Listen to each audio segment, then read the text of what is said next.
The morning started like any other Tuesday at NORAD's Cheyenne Mountain Complex. Lieutenant Colonel Jake Martinez sipped his coffee while watching the endless stream of data flowing across his screens. Satellites tracked space debris, monitored weather patterns, and kept watch for any unusual activity in the solar system. For 15 years, Jake had performed this duty without anything more exciting than a stray asteroid or solar flare. That changed at 09:47 Mountain Time. The deep space sensors began picking up something massive moving toward Earth. At first, Jake thought it was a computer error. The readings showed thousands of objects, each one the size of a football stadium, traveling faster than anything humans had ever built. He ran the diagnostics twice, then called his supervisor. "Sir, you need to see this," Jake said, his voice tight with concern. Colonel Amy Roberts hurried over to Jake's station. She had been monitoring space for 20 years and had never seen anything like the data streaming across the screens.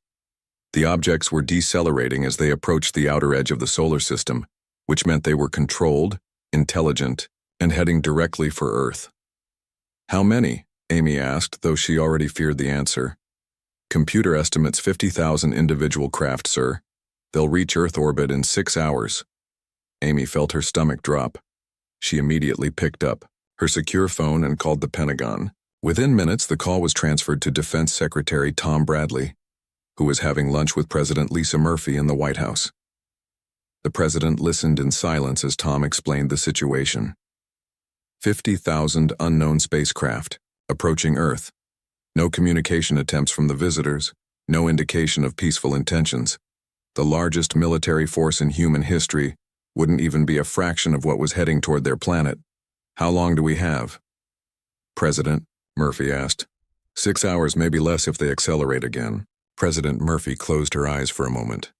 In 6 hours, everything could change forever. She opened her eyes and made the hardest decision of her presidency.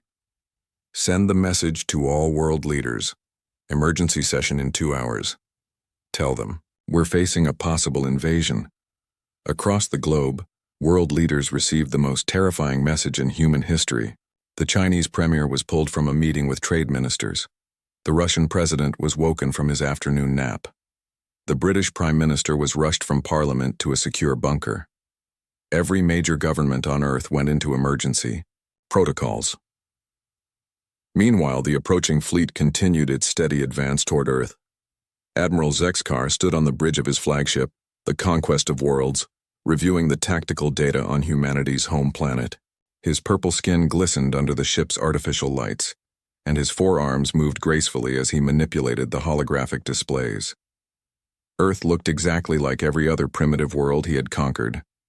One small moon, basic industrial development, no visible space defenses. The inhabitants had barely managed to put a few simple satellites in orbit. They still used chemical rockets to reach space, the same technology his own people had abandoned 1,000 years ago. "Admiral," his tactical officer reported, "the planet shows standard pre-interstellar civilization markers, chemical propulsion, primitive nuclear power, basic electromagnetic communications. No sign of advanced weapons or shielding technology." Zexkar nodded with satisfaction. The Vorthan Empire had conquered 347 worlds in the past millennium.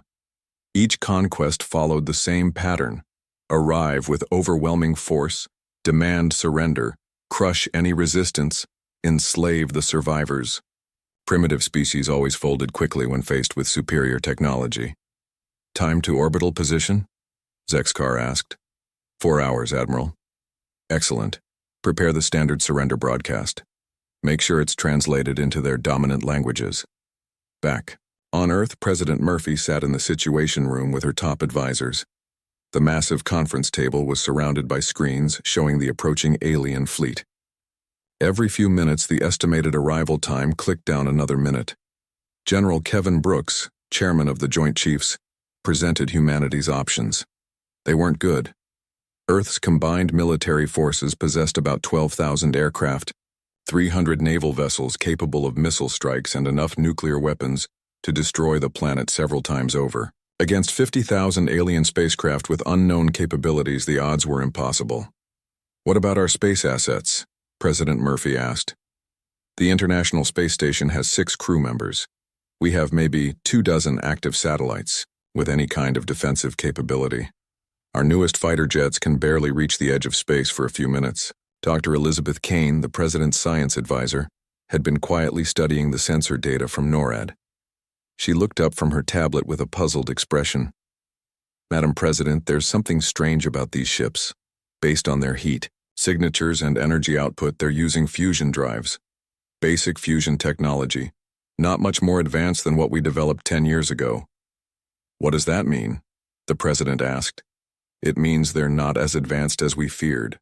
Their ships are large, but they're using technology we understand. If they were truly superior, they'd be using more exotic propulsion methods. Tom Bradley leaned forward. Are you saying we might have a chance? I'm saying we shouldn't assume. They're invincible just because they have more ships. Around the world, people looked up at the sky with growing fear. News broadcasts showed the alien fleet as distant points of light, growing brighter by the hour. In New York, traffic jams filled every street as people tried to flee the city. In London, millions crowded into subway tunnels. In Tokyo, ancient temples overflowed with people praying for salvation. But in secure military facilities around the globe, a different kind of preparation was taking place. Phone calls were made to highly classified numbers. Dormant systems powered up for the IA. First time in years. Deep underground bunkers activated equipment that officially didn't exist. Colonel Ryan Davis sat in his Pentagon office, staring at a red phone that hadn't rung in 5 years. When it finally did ring, he answered on the first tone. Project Prometheus is authorized, the voice said simply, then hung up. Ryan smiled for the first time that day. The aliens had made their first mistake by coming to Earth. They were about to make their last mistake by underestimating humanity. As the alien fleet entered the outer solar system, Admiral Zexkar prepared his victory speech. In a few hours, Earth would join the long list of worlds that had fallen before the Vorthon Empire's might. He had no idea that he was flying his entire fleet into the greatest military trap in galactic history. The alien fleet arrived exactly when predicted. Captain Steve Johnson floated in the International Space Station's observation deck, watching through the reinforced windows as thousands of dark shapes blotted out the stars. Each ship was massive, easily 10 times larger than anything humanity had ever built. They moved in perfect formation, like a school of metal fish swimming through the void. Control, this is ISS, Steve spoke into his radio. Visual confirmation of the fleet. They're bigger than we thought, a lot bigger. The response crackled back immediately. Copy that, ISS. Maintain observation and report any changes. Steve had been an astronaut for 12 years. He had seen Earth from space countless times, watched meteors burn up in the atmosphere, and marveled at the beauty of his home planet. Now he was watching what might be humanity's final hours unfold in the darkness above. The alien ships took up positions around Earth like a net made of steel and fire. They maintained a perfect sphere formation, with Earth trapped in the center. Steve counted at least 100 ships visible from his position, and he knew there were hundreds more on the other side of the planet. Admiral Zexkar stood on his command bridge, satisfied with the deployment. His fleet had Earth completely surrounded. No ship could escape. No signal could get out without his permission. It was a standard blockade formation that had worked on every world the Vorthon Empire had ever conquered. Begin the surrender broadcast, Zexkar ordered. His communications officer, a thin Vorthon with pale blue skin, activated the transmission array. The message would be sent on all frequencies that the primitive humans used for their communications. Radio, television, internet.